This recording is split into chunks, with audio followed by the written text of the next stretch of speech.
Welcome to another episode of Team Anywhere, where CEOs, leaders, and experts at building teams, companies, organizations, and amazing cultures share how to lead from anywhere in the world. I'm your co-host on the East Coast, Ginny Bianco Mathis. And I'm your co-host on the West Coast, Mitch Simon. And we invite you to join us to Team Anywhere.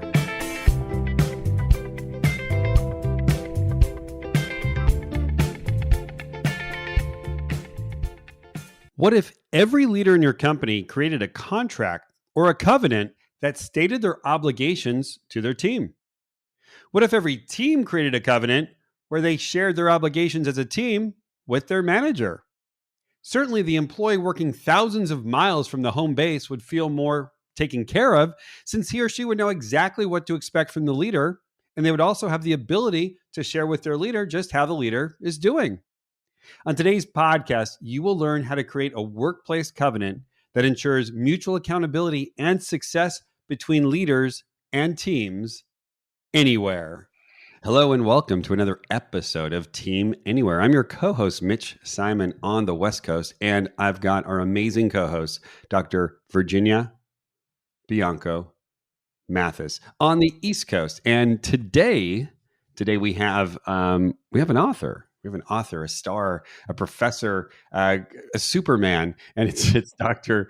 Timothy Franz. And let's face it, many team members feel unsupported by their leaders, and it's the single biggest reason why people quit their job. It also turns out that many leaders feel similarly unsupported by their team. On today's podcast, we have Dr. Timothy Franz, who I just introduced. He and Dr. Seth Silver just co-wrote the book, Meaningful Partnerships at Work, How the Workplace Covenant Ensures Mutual Accountability and Success Between Leaders and Teams. That's a long title. And I can't wait to dive into learning more about the new covenant for this new way of working. Tim, welcome to Team Anywhere. Thanks for having me. Really appreciate it. It's great to see you. And so Tim thanks, Tim. Wonderful. Yeah, Tim is in Rochester. So he is very far away from San Diego, where leaves turn color. We have our leaves turn color, like they turn color like in April. They fall off the tree and boom, the next day we got new leaves. Ours will be down this week, so this will be it. Great. So I would like to know, first of all, Tim, how did you and your co-writer meet, and why did you both decide to write a book about meaningful partnership?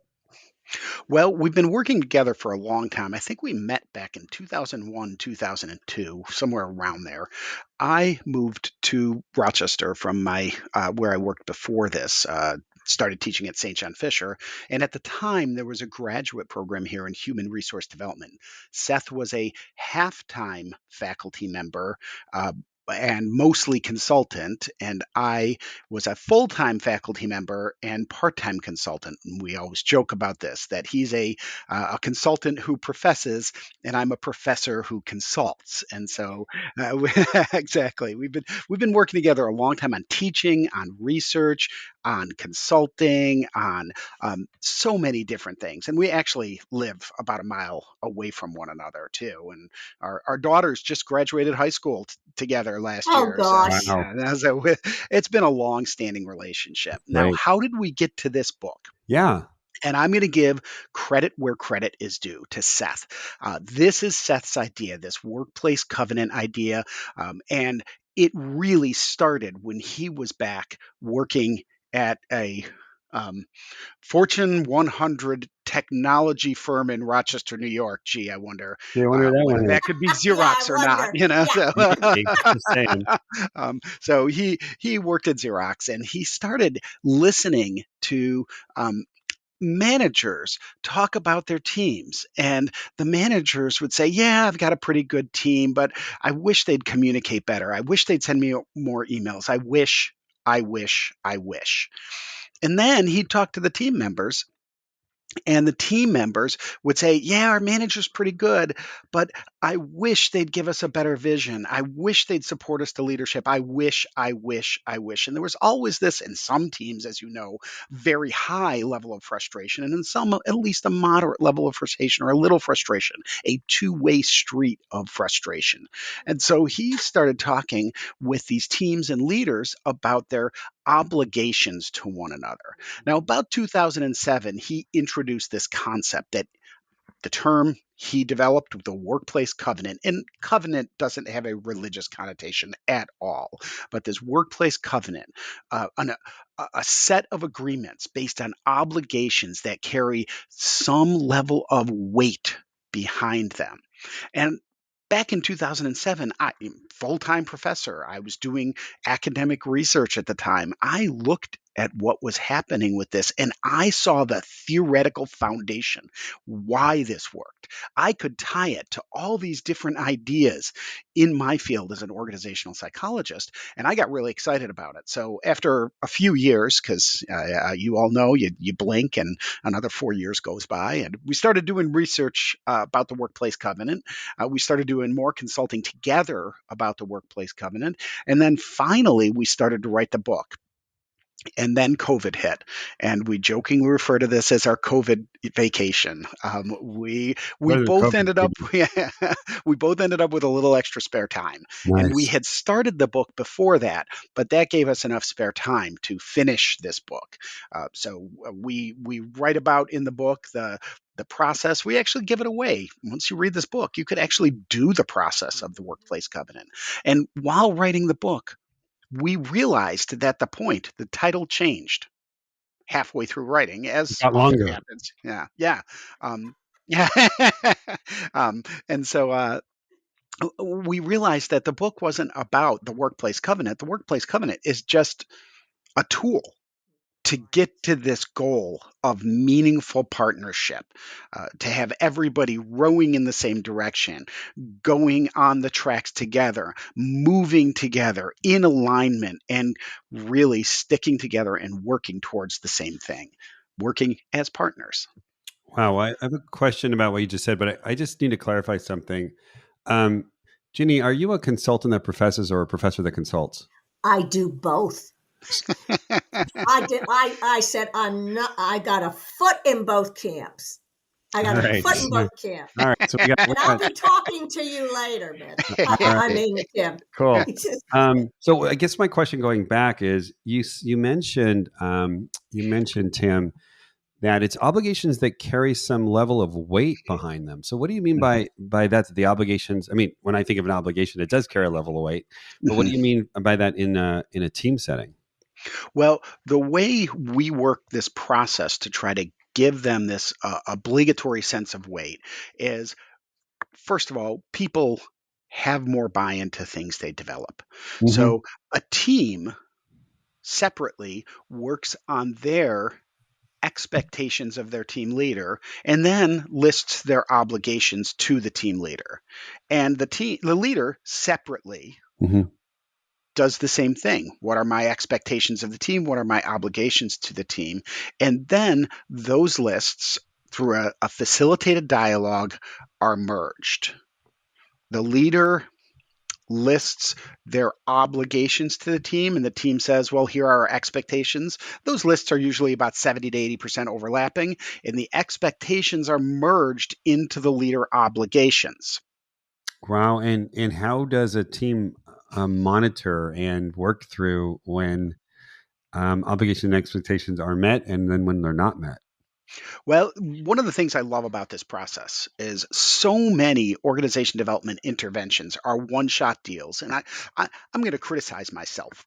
Okay. Some work I did, which we've all done this job.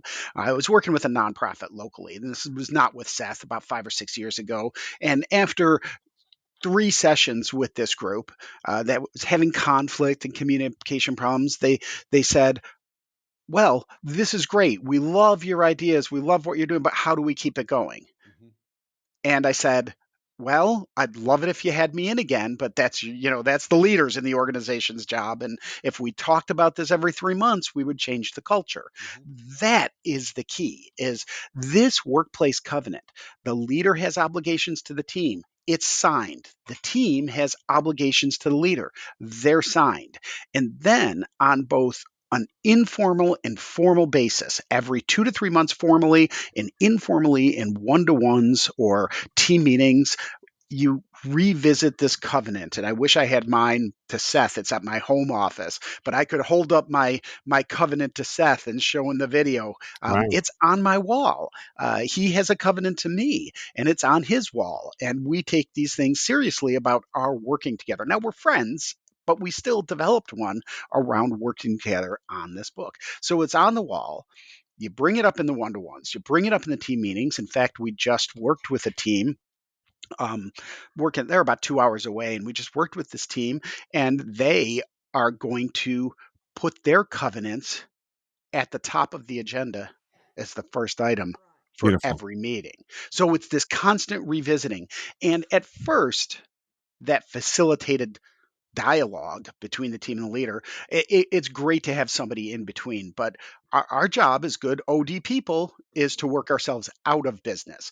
By the fourth review, they should be doing it on their own. And Exactly, Tim. we're going to be Yeah. putting some videos up on LinkedIn. And one of the members talks about how every 2 or 3 weeks he'd go to the covenant. It took 4 minutes at the beginning of the meeting. How are we doing? Up, down, in the middle. And they got it done. They said, okay, this is what we'll do better, blah, blah, blah. Moved on to the I like task that. at hand. I like that's so easy to just in a meeting just kind of go, okay, how we doing? Thumbs up, thumbs down. Hey, we're great, awesome, or we suck, awesome.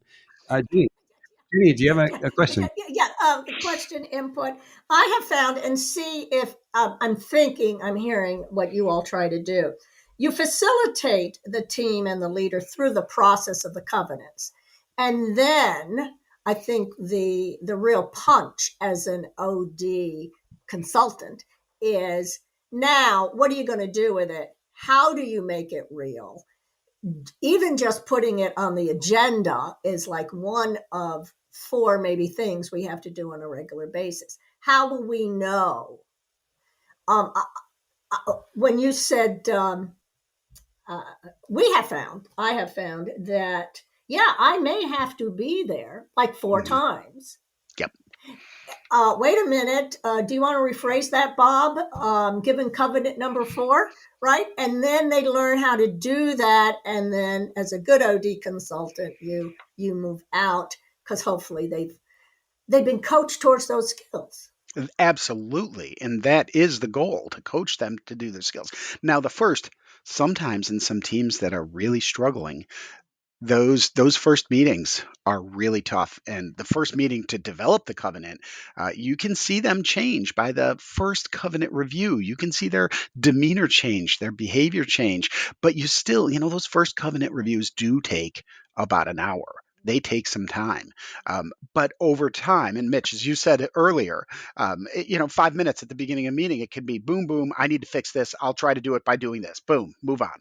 Okay. And it becomes this, instead of two-way street of frustration, it's a two-way street of feedback and ongoing feedback. In fact, I just did a presentation for St. John Fisher here where I was talking about feedback because they were talking about annual evaluations. And I said, feedback is not a one-shot deal at annual evaluations. It's an ongoing conversation. You constantly have to be building that trust by giving ongoing positive feedback. Here's what's going well. Here's what's going well. Because as soon as you have to give some developmental one, you're going to make some withdrawals on that trust bank account. You know what I love I love about this, because I do work with some really good companies where the leader, after, let's say, a one-on-one, these, higher developed leaders will say, hey, how, okay, well, that now that I've given you direct report some feedback, can you give me some feedback? And usually they're like, well, I don't know what to say. Now with this covenant, it's like, well, let me just pull out the covenant. I mean, now I understand what your expectations to me are, and I can tell you, item number 4, that yeah, you're actually meeting my expectations, or you're not meeting my expectations. The thing is that if those expectations aren't clear, then I really don't know how you're doing, or how you're doing is really just my opinion about anything. Right. And this gets those expectations to be completely explicit. No longer do you have that implicit expectation where you have violated. I can remember back in 2000, I violated an implicit expectation here at my department. I write about it in one of my other books. It's a really funny story, but I violated it. I had no idea because it was an implicit expectation. So this gets all those things out on the table, and it creates this system for feedback that is psychologically safe. Oh, I love that, That Tim. importance of Yes. psychological safety to make teams move forward. It's psychologically safe at the beginning because the team is working together. And you're not saying Mitch did this or Ginny did that and said that and did this. It's the team wants you to do this. The team wants you to do that. Right. I like that. And so that starts it off on the foundation of psychological safety. And then, as you said, Mitch, it's perfect because the ongoing discussion is one that everybody gets used to. And what you're doing, as the coach, OD consultant, both, is role modeling. When you are helping them putting that covenant together, you're helping them also with the language of the feedback. You're helping them with, well, what do you mean by that? And then Absolutely. by their third meeting, they hopefully are learning, well, let's get more explicit. Do we mean this shade of that covenant or this shade of that covenant? What does it mean for us? Yeah. Yep. So, you said that at the beginning. It is a powerful tool that gets to all the right things. Right. That gets to helping people to have, we talk about the foundations for this. It creates empathy, it creates respect, it creates trust, it aligns the leader and the team. Those are the four foundations, the psychological foundations of why this works, and creates this level. This tool creates this level of meaningful partnership that so many leaders and teams want, but don't know how to get there. Right. Yeah. So I want to ask, because we are the Team Anywhere show. I'd love to ask how you've seen this impact virtual teams or hybrid teams. Well, this is a good question because before COVID, we did this face to face, Sure. and then lockdown. Yep. And again, giving credit to my colleague, friend, co-author Seth, he was he was in a group right then where they were halfway through. They had done their covenant, but no reviews yet. And so it was a real quick transition. And Seth and I worked together to help figure out how to do this in an online environment. And since then, we have moved this to an online environment. We can do it fully, partially. I started teaching remotely before lockdown, so I had some of these remote skills to begin with. And we learned pretty quickly how to make this work in a hybrid or fully online environment. Right now, we're working with an organization that's probably, Jenny, closer to you than it is to us. We're never going down there. We talked about it, but they've got some people who are fully virtual on that team, and we'll never make it there because there's no reason for us to go in if 20% of the team. I'm doing that now too. And so it's amazing how well that works. I was shocked, to be honest, at how well this works in an online environment. It does require a lot more dialogue and talking. It does slow the process down, as we find with any virtual work. Virtual work slows teams down some, but it does work. It works great. We've had success with it since, again, if you had asked me this in 2019, my answer would have been very different, but we've all learned how to make these things work now. It seems that, if I'm remote and I'm in some place like Rochester, and, my boss is in, I don't know, Washington, D.C. or Virginia, and it gives me a sense of clarity about my relationship with my boss and also my relationship with my company, because there's, a lot of people would say, well, there's your company values, which they're nice. It seems though that, Tim, that now I'm very, very clear what my expectations are to the team, but even more so, I'm very clear what my expectations are from my boss to me. So then I don't feel so confused and alone and isolated. But I feel like there's a covenant, right? There's a promise, and I'm just wondering if you've actually experienced maybe higher retention because teams have a covenant versus teams that don't. I don't know if you've noticed anything about that, Tim. Um, yes, we have seen people. Well, we have seen people. There are some great stories in the book about covenant procedures that we've done, and we have seen people who are on their way out survive and thrive after the covenant. We have seen people who, one of the stories, somebody left at the end of the covenant, and that actually was in in a very sad way that was turns out to help the team succeed.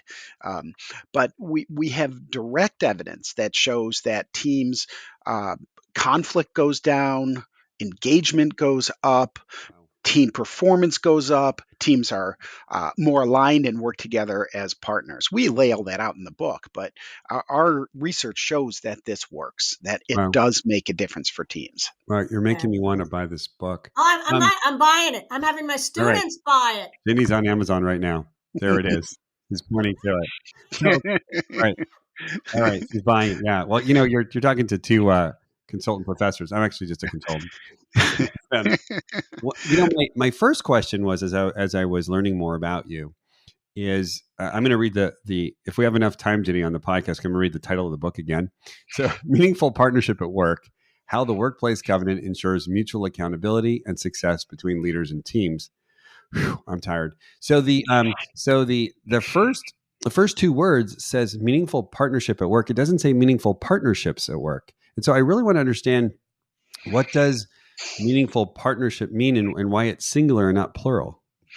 This was actually it's kind of funny you picked Yeah, up on that, I'm because kind of weird that way. it was a long conversation. It was Seth and I talked as we changed the title of the book from focusing on the workplace covenant and saying, well, that's only a tool, to this idea of partnership, because the ideas, though, can certainly be used to cross multiple teams where you have multiple covenants and multiple partnerships. It really is a relationship, this bi-directional, this two-way relationship between you and another person, whether it's you and a customer, you and another team, somebody else on another team. It really does have to do with this idea of I'm an individual, I have a partnership with another person.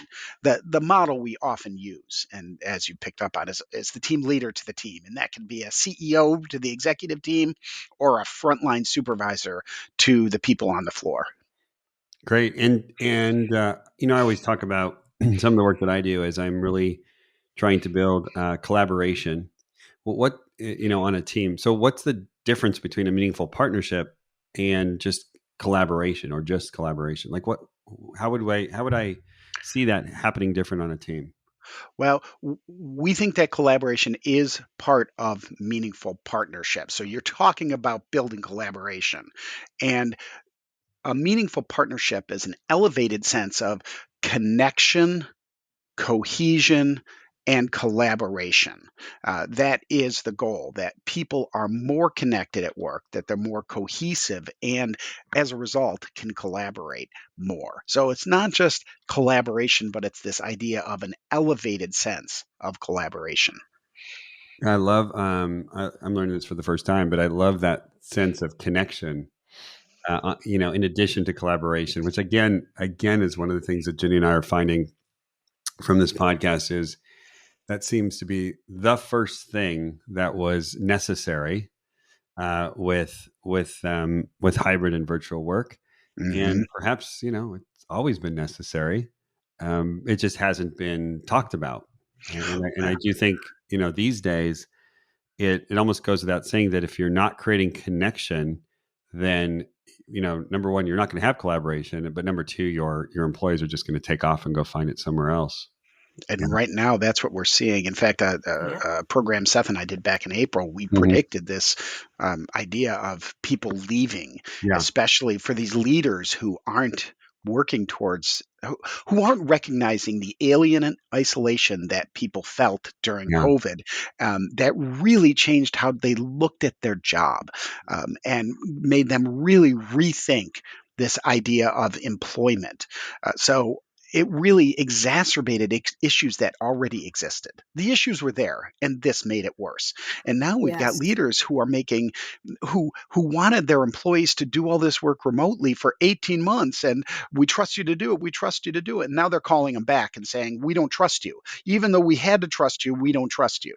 And so it's been this interest. Some leaders just, I think, don't get the idea of the importance of connection at work. We Wow. are social beings. Here's where you get the social and organizational psychologist at the bottom of my truly soul somewhere is people want connection. People want.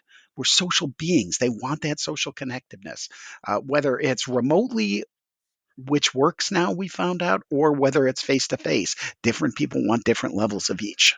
Wow. So Tim, I gotta follow up on that. So would you now define employment as something different? Because back in the day, employment was you do that thing, you build those widgets, I pay you. Is employment now something different? Is it a different covenant, or must it be a different covenant? Yeah, that's an interesting question. I think it's still an exchange relationship. Okay. At its foundation, it's an exchange relationship. But absolutely, people want more from their work than simply an exchange relationship. And there a lot of people talk about the generational differences, and most of the time, the generational differences are, you know, I'm getting near 60, and I'm getting near 60, and these people are at a different point in their life. It's not really generation, it's age. But there are some, and what we're seeing in this new generation is they do want more. They want more self guidance in their career. They want more vacation. They'll take a job with more vacation and lower pay. Whereas, me, the cusp of the boomers many years ago, um, it was all about pay and recognition and hard effort, and it has changed. I think the nature of work has changed, and even people like me who grew up in that, uh, you know, cutting their teeth, so to speak, in the late '80s era, um, it's changed. So Wow. Ginny, we got to write an article on No. the new definition of employment, because I think that's a great this one. is what this is pointing to. Oh, So, totally. so I'd love to ask another question. So what do you and Seth hope to accomplish with this book? Well, really, we would love the workplace covenant and meaningful partnership to become words that are used regularly in an ongoing way at work. I really, speaking very frankly, for years I did, somewhere behind me in this video where you can see and the listeners can't, there's a blue binder that says publications. And there are a whole bunch of academic publications, which are great. And I love that people do that academic research. But really, I've looked at my career and reflected, and I want to make a difference, not just do another publication. I want to make a difference in the world.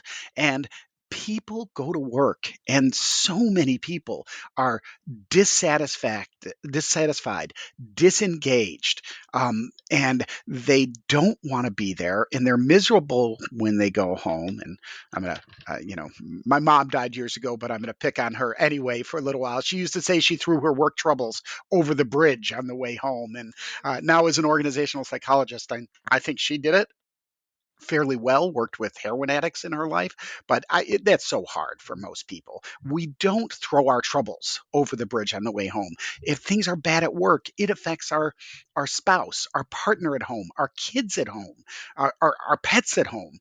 And this book, I think, has the ability to make positive change for so many people at work. And so it's kind of been a change in my whole career trajectory by writing this book, because all of a sudden I feel like it's something important that I'm doing.